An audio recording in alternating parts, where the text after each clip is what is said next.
News bulletin కి స్వాగతం. నా పేరు సుమలత. వార్తల్లో ముందుగా హెడ్లైన్స్.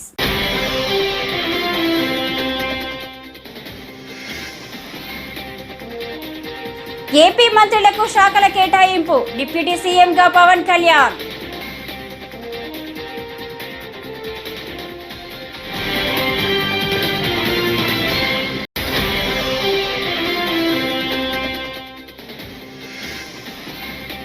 కూటమి స్ఫూర్తిని దెబ్బతీసేలా సామాజిక మాధ్యమాల్లో విష ప్రచారం జరుగుతోందని, వాటిని ఎవరూ నమ్మొద్దని జనసేన నేత నాగబాబు.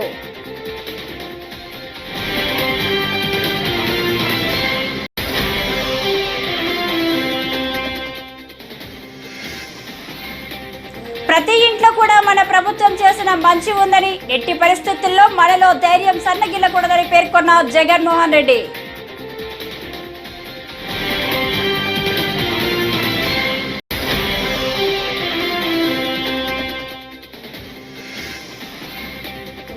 అమరావతి కోసం భూములిచ్చిన రైతులు, మహిళలు నిరాటకంగా ఉద్యమం చేయడం గొప్ప విషయమని మాజీ ఉపరాష్ట్రపతి వెంకయ్య నాయుడు.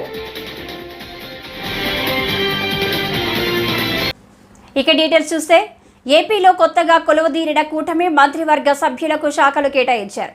ముఖ్యమంత్రిగా చంద్రబాబు ఈ నెల 12న ప్రమాణ స్వీకారం చేయగా, మంత్రులుగా మరో 24 మంది ప్రమాణం చేశారు. నిన్ననే సీఎంగా పదవి బాధ్యతలు చేపట్టిన చంద్రబాబు వెంటనే మంత్రులకు శాఖల కేటాయింపుపై నిన్న అర్ధరాత్రి దాటాక కూడా కసరత్తులు చేశారు. ఈ మధ్యాహ్నానికి మంత్రులకు శాఖల కేటాయింపు ఓ కొలిక్కి వచ్చింది. సీఎం చంద్రబాబు సాధారణ పరిపాలన శాఖ, శాంతి భద్రతలు తన వద్దనే ఉంచుకున్నారు. జనసేనాని పవన్ కళ్యాణ్కు పంచాయతీరాజ్, పర్యావరణం, అడవులు, సైన్స్ అండ్ టెక్నాలజీ శాఖలు అప్పగించారు. మంగళగిరి శాసనసభ్యుడు నారా లోకేష్కు మానవ వనరులు, IT, electronics and communications, RGT శాఖలు అప్పగించారు.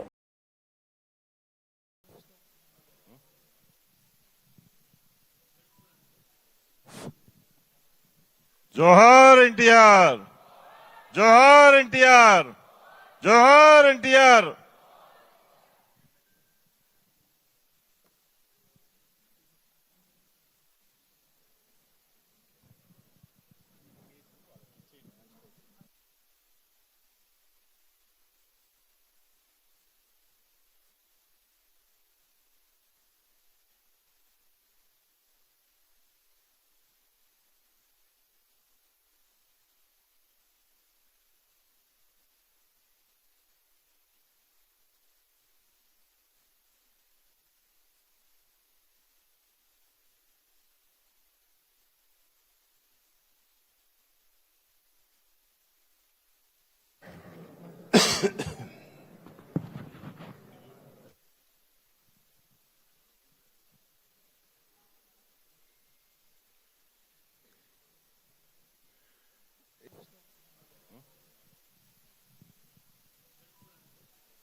జోహార్ ఎన్టీఆర్, జోహార్ ఎన్టీఆర్, జోహార్ ఎన్టీఆర్.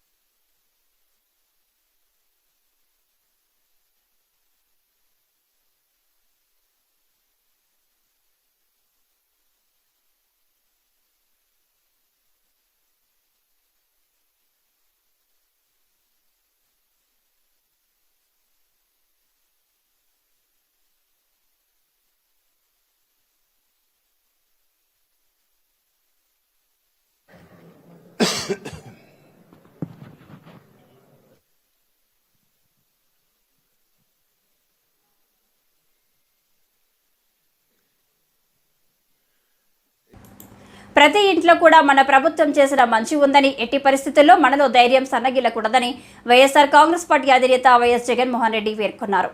మనలో పోరాట పటిమ తగ్గకూడదన్నారు. తన వయసు చిన్నదే, తనలో సత్తువ ఇంకా తగ్గలేదని ఉద్ఘాటించారు. 14 నెలలు పాదయాత్ర చేశాను. దేవుడు దయ వల్ల అన్ని రకాల పోరాటాలు చేసే శక్తి కూడా ఉందని పేర్కొన్నారు.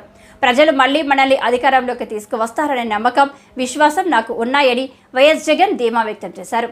వైఎస్ఆర్సీపీ పార్లమెంటరీ పార్టీ నాయకులతో పార్టీ అధ్యక్షులు వైఎస్ జగన్ కీలక సమావేశం నిర్వహించారు.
తెదేపా, జనసేన, భాజపా కూటమి స్ఫూర్తిని దెబ్బతీసేలా సామాజిక మాధ్యమాల్లో విష ప్రచారం జరుగుతుందని, వాటిని ఎవరూ నమ్మొద్దని జనసేన నేత నాగబాబు తెలిపారు.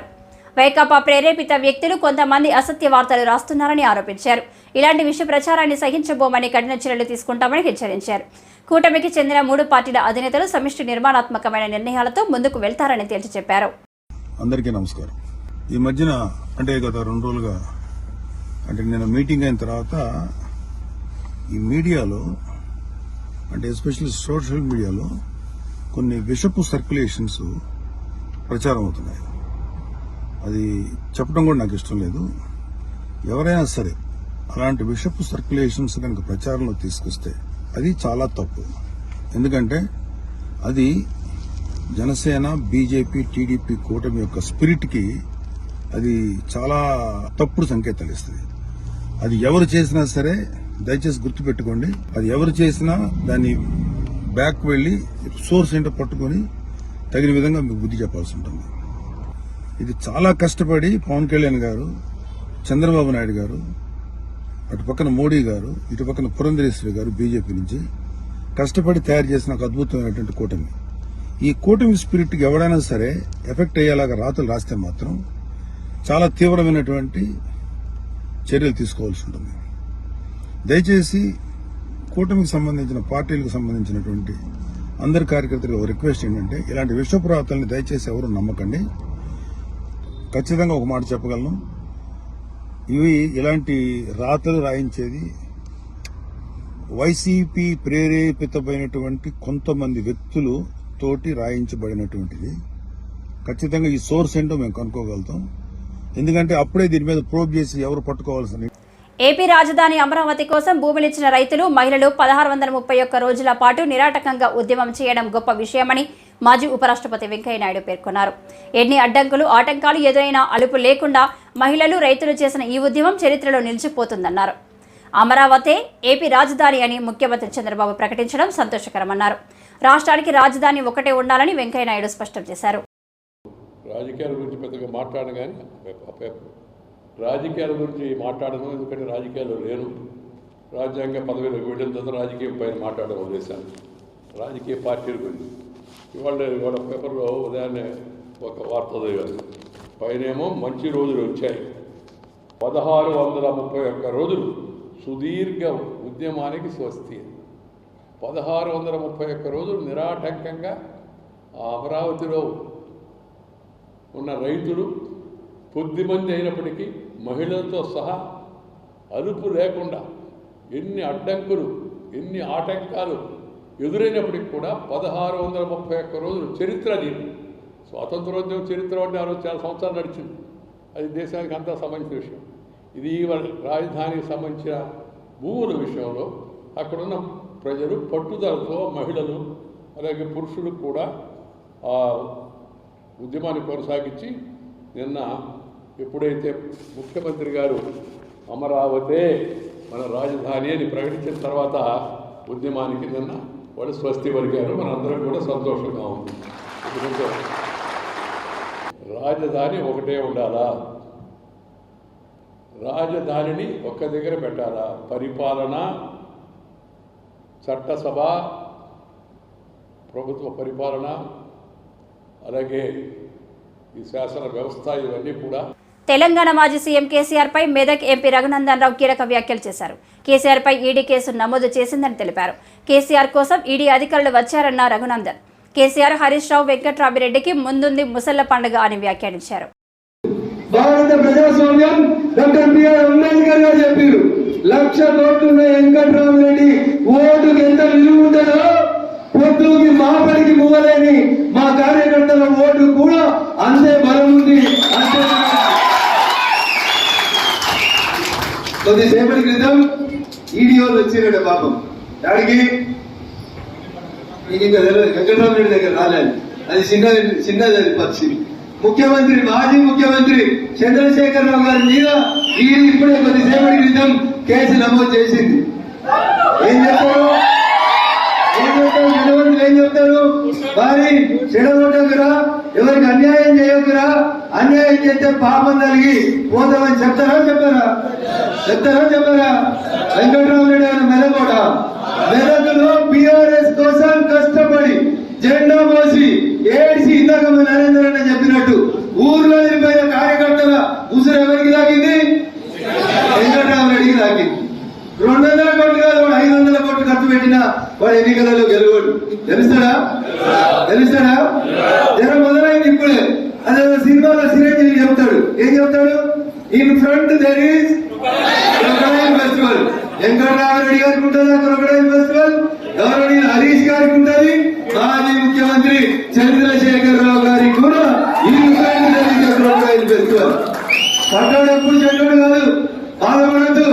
ఆడబడ్డం, గాయపడ్డం, దెబ్బ తిన్నాక పులి కొంచెం గట్టిగా వస్తుంది. దుబ్బాకల దెబ్బ కొట్టినని చాలా ఎగిరిండి 6 అడుగులు ఉన్నాడు అన్నాడా? నిన్న సిద్దిపేటకి ఆయన ఉండగా ఆయన కూర్చున్న పెద్దపల్లిలో దారుణం చోటు చేసుకుంది. తల్లితో పాటు నిద్రిస్తున్న 6 ఏళ్ల బాలికను ఎత్తుకెళ్లి ఓ దుర్మార్గుడు అత్యాచారం చేసి కిరాతకంగా హత్య చేశాడు. ఈ విషాదకర ఘటన జిల్లాలోని కాట్నపల్లిలో ఓ రైస్ మిల్లు వద్ద చోటు చేసుకుంది. రైస్ మిల్లులో గురువారం రాత్రి తల్లితో పాటు నిద్రిస్తున్న 6 ఏళ్ల బాలికను అదే మిల్లులో డ్రైవర్గా పనిచేస్తున్న బలరాం ఎత్తుకెళ్లాడు. అనంతరం సమీపంలోని పొదల్లోకి తీసుకెళ్లి అత్యాచారం చేసి చంపేశాడు. బాలిక బతికి ఉంటే విషయం ఎక్కడ బయటకు వస్తుందోనని భావించి అక్కడే గొంతు నిలిమి దారుణంగా హత్య చేసినట్లు తెలుస్తుంది. ఆ తర్వాత కొంత సమయానికి కూతురు తన ప్రక్కన కనిపించకపోవడంతో తోటి కార్మికులకు తల్లి విషయం చెప్పింది. దాంతో వారందరూ కలిసి పరిసరాల్లో వెతికారు.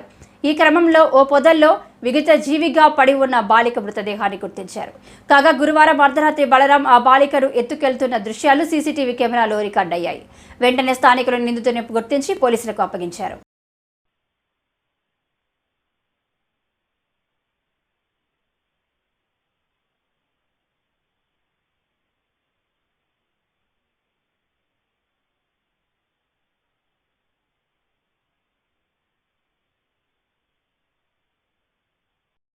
తిరుమల శ్రీవారిని పలువురు రాజకీయ ప్రముఖులు దర్శించుకున్నారు. శుక్రవారం శ్రీవారి అభిషేక సేవలో Anakapalli MP CM Ramesh, Undi MLA Raghuramakrishnaraju, Maharashtra governor Ramesh Bais వేర్వేరుగా పాల్గొన్నారు. టీటీడీ అధికారులు వీరికి స్వాగతం పలికి దర్శన ఏర్పాట్లు చేశారు. అనంతరం గర్భాలయంలో స్వామివారికి రఘురామ, సీఎం రమేష్, గవర్నర్ రమేష్ బైస్లు మొక్కులు చెల్లించుకున్నారు. దర్శన అనంతరం రంగనాయకుల మండపంలో పండితులు ఆశీర్వచనం చేసి వారికి స్వామివారి తీర్థప్రసాదాలను అందజేశారు.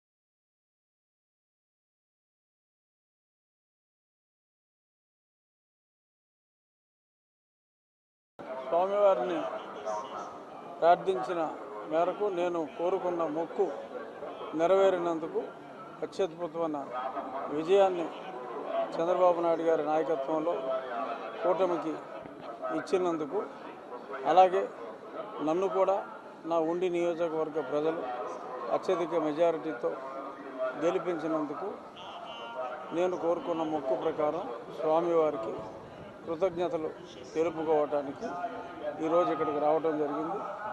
మళ్ళీ పునర్దర్శన ప్రాప్తి కలిగించాలి అని చెప్పి ఆ స్వామివారిని వేడుకోవటం జరిగింది. రాష్ట్ర ప్రజలందరూ సుభిక్షంగా ఉండాలని, నూతన పరిపాలనలో రాష్ట్రానికి ఉన్న ఆర్థిక ఇబ్బందులన్నీ తొలగి చక్కగా పరిశ్రమాభివృద్ధి జరిగి ఈ రాష్ట్ర ప్రజలు ఏ రాష్ట్రానికి వెళ్లకుండా అందరూ ఇక్కడే సుఖ సంతోషాలతో ఉండాలని దేవదేవుడైన వెంకటేశ్వర స్వామిని ప్రార్థించడం జరిగింది. ఆంధ్రప్రదేశ్లో ఎలక్షన్ రిజల్ట్స్ వచ్చిన తర్వాత నేను అనకాపల్లిలో పార్లమెంట్ అభ్యర్థిగా భారీ మెజార్టీతో గెలిచిన. ముందుగానే అనుకున్నాను ఆ వెంకటేశ్వర స్వామికి వచ్చి శుక్రవారం వస్త్రం చేయాలి అని.